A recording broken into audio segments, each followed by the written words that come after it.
NFL News and Notes, John McMullen, 97.3 ESPN.com, and, of course, FanRag Sports NFL, where he writes a national column. You can follow him at JF McMullen on Twitter as we take a look at the NFL for maybe one last time before a couple of weeks where there's really no stuff here. But John writes at FanRag Sports about Roger Goodell, and I think this is interesting. We've talked a lot, John, over the weeks and months and the ratings and all this stuff, and you wrote a piece about Goodell saying chasing viewers who can't be caught. And I found the article to be very interesting, and would certainly like to have you explain that what you're talking about to the listeners out there, because the league seems like they're in a fluxy situation. Kids aren't playing football. The ratings have been down. Yet we still have this monster money making sport, but the average age of the viewers is rising, and you wonder what is the future 5 to 10 years down the road for this sport. Well, I don't want to overstate it. I think it's still very healthy. It's still obviously the most popular sport in the United States by a wide margin. But, the NFL's struggling like a lot of people in the media industry, trying to figure out how to sort of monetize new technology. And it's been difficult for everyone. And everyone is trying to find the key to it all, and nobody, I think, has found it yet. And everybody is trying to be proactive, and everyone has a theory. But my theory is maybe it's lost. Because this is the first generation that's really been indoctrinated with choice. In other words, they don't have a history. They've never lived in a world where you had to sit down if you wanted to watch something and suffer through the commercials because that was the only way you could do it. This is a group that has, whether it be YouTube, Hulu, Netflix, clips on Twitter. There's so many different ways to ingest programming. And a lot of them have just grown up with the mentality that I'm not going to watch advertising. And that makes it very, very hard for people that depend on advertising to basically fund their product. And it goes far beyond football, obviously. I guess the domino effect to this conversation is if television decides, look, we can't spend the same amount of money, these TV deals go down in the future. At some point, the bubble's got to burst where they say we're not going to pay you. We're not going to. The television things aren't going to say, hey, we're going to pay you more money to put these games on. Do you see that eventually happening? Well, that's the big question, because I think there's a lot of people in the NFL that believe the numbers will always be there. The names will just change. So instead of NBC, ESPN, ABC, whoever else, Fox, it'll be YouTube, it'll be Netflix, it'll be Amazon. And they don't care if the name changes as long as the checks keep going up. And that's the mentality of a lot of people. However, there's no evidence that that's the way it's going to go. So until it actually happens, and until these new companies, who certainly have the financial wherewithal to do it if they wanted to do it, but they've shown no indication they wanted to get into that game yet. So until it happens, I don't know how you can count on it. But I can tell you, a lot of people in the NFL are counting on it. Yeah, you watch wrestling, right? You're a WWE guy. You see they recently, if you watch SmackDown on Tuesdays, you'll see they keep the action up while they run commercials. Have you noticed that? Yeah, I did, and it's one of those things they're trying out. They haven't done it on Raw yet because it is sort of a test drive to see how people react and see how it works. And again, it's another example of people trying to throw things at the wall and see what sticks, because nobody really has a feel for it because it's never been done before. Right. Like, I wonder if the NFL kind of takes that, shows action or keeps the NASCAR does it. They show action through the commercial breaks late in the race. NASCAR is the same action though. Like, would the NFL keep you there showing guys just walking around on the sideline while commercials are playing, like in another box? Like, do you see that being a scenario? Yeah, I don't think so. Their whole thought process is about increasing the length of the breaks, but cutting down the number of the breaks. So they think people have a problem with the constant commercials, and the kickoff would be the best example, because so many times you see a team score, you'll have the kickoff. Obviously, in between the touchdown and the kickoff, you have a commercial. Then there's another commercial break right after the kickoff. The NFL wants to limit those commercial breaks. They think once you're inside those breaks, you'll be willing to last longer. So instead of they're going to increase the commercial time in the. Looks like John just completely vanished there. He was going great, and then all of a sudden it almost kind of sounded like that. There was no debating that. He just it was almost like somebody grabbed him and just took his phone and said. The guy from Taken hijacked John McMullen. Yes, sometimes like the signal kind of like wavers, it goes in and out. You're like, I think we might have lost him. Yeah. That was definitive. Yes. He was just gone. An unmistakable sound. I'm sure we'll get him back on the line in a second here as we talk with John McMullen about the NFL and how they handle the commercial breaks in their television coverage. I do find that's interesting too, and he's right. You know, we've been programmed to where those commercials are, and we don't like them, quite frankly. And that whole thing he talked about, Mike, there, where there's a whole generation of people that just don't watch commercials. I mean, the way that they're trying to force the advertising into the programming as it exists. Yeah, John, you were on a nice roll there, and I thought maybe somebody just, like, hit you over the head with a bat or something. You just vanished. I thought maybe the NFL's trying to cut me off. Yeah, I kept talking, so I don't know when I got cut off, so. But yeah, I mean, the whole point is the NFL's theory is that the problem is the number breaks, so they're going to cut down those numbers.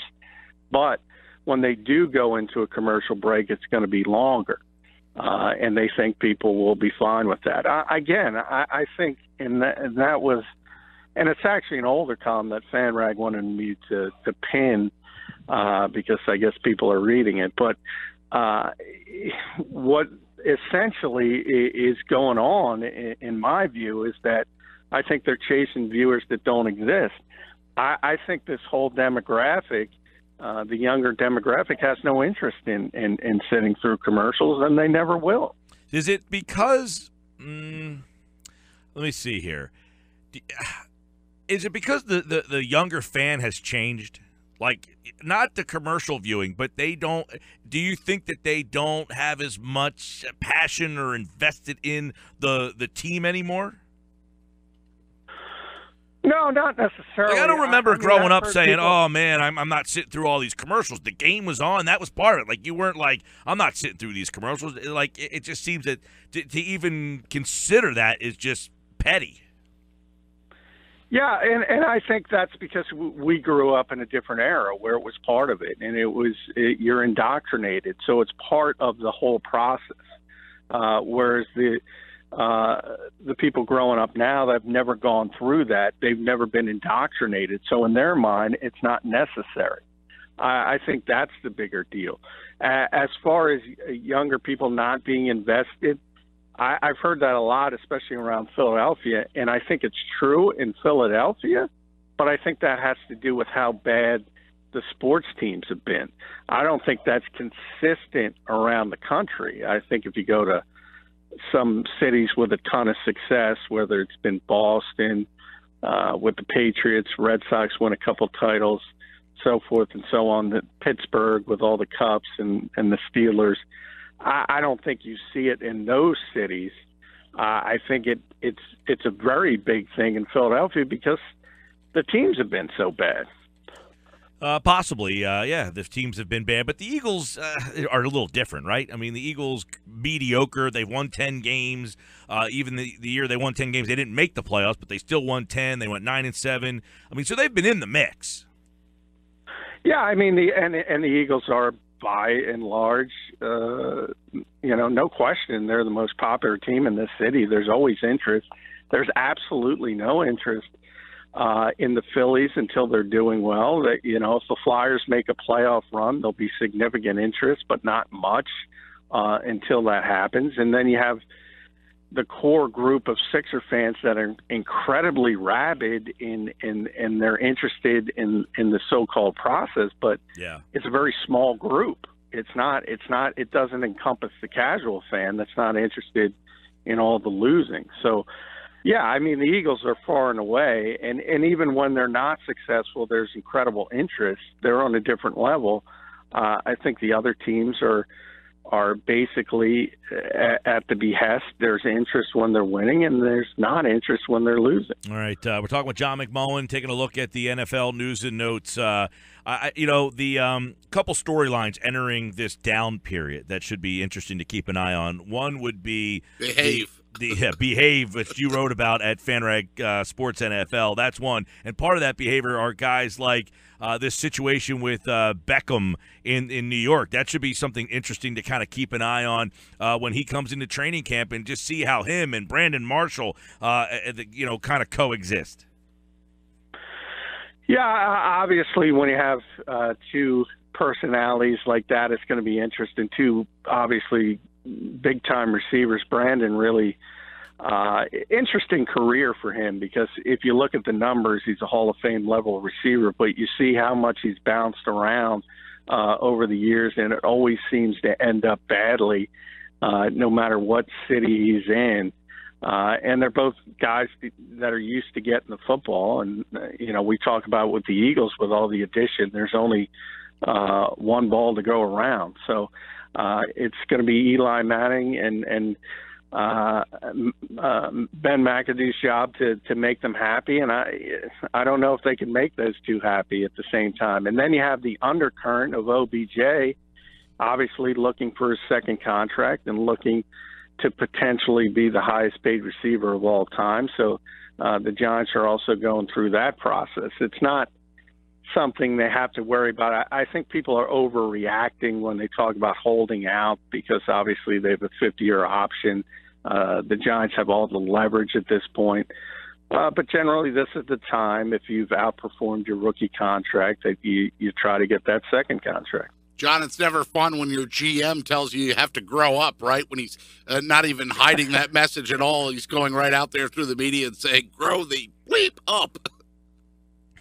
No, well, obviously there's been constant, virtually, controversy around Beckham since he's come into this league. And whether it's, that was after the playoff game in Green Bay, which obviously the Giants played very, very poorly in, and he punched a wall at Lambeau Field, which was embarrassing for the organization as a whole, but also for the player. And then you just go back, if you think about his dust-ups, and Josh Norman most notably, but when they played Minnesota as well, that has Xavier Rhodes, who's a really, really big and physical corner. And those guys just tend to beat him up at the line of scrimmage, and he hasn't handled it well in the past. And you see the unsportsmanlike conduct penalties and all these things. Jerry Reese, rightfully so, by the way, wants it to stop. And yeah, he said basically those were the tough love words: grow up. And as I wrote, he I don't know if he was trolling Jerry Reese or he was serious, but I don't know. He mentioned constant quotes about growing, and it's a process that happens every day. So maybe he did grow up, or maybe he didn't, and he's just trolling his GM. Some poor behavior in the past by Odell Beckham Jr. and some poor behavior from Eagles players as well, John. You also have a piece on FanRag Sports about how this downtime that's coming up can be some of the scariest time for NFL coaches, and nobody knows that more than Doug Peterson. Yeah, well, we got through the first day, so I think that's a positive. No doubt about that. Nobody was a cheerleader, so but we got 5 weeks, and it's not just Philadelphia. I make a joke, and it happens in every NFL city, and this is the time. I mean, you're talking about very, very young men in a number of instances who make a lot of money, and a lot of them are immature. And basically, when do you get in trouble, Pete? It's when you have nothing to do. And if you don't have to get up and go to work, and you don't have that structure, you're more likely to get in trouble. It's just common sense. And I think every NFL coach sort of wakes up every day during this 5-week period and hopes their player's not on TMZ like Michael Floyd was today for the Vikings. Right. We're talking with John McMullen, our Eagles insider and national NFL columnist for FanRagSports.com. You talk about 5 weeks. Talking about 5 weeks, John, it sounds like the Eagles wide receivers and Wentz are going to spend some of that time in beautiful North Carolina, or North Dakota. I hear it's real scenic this time of year. Yeah.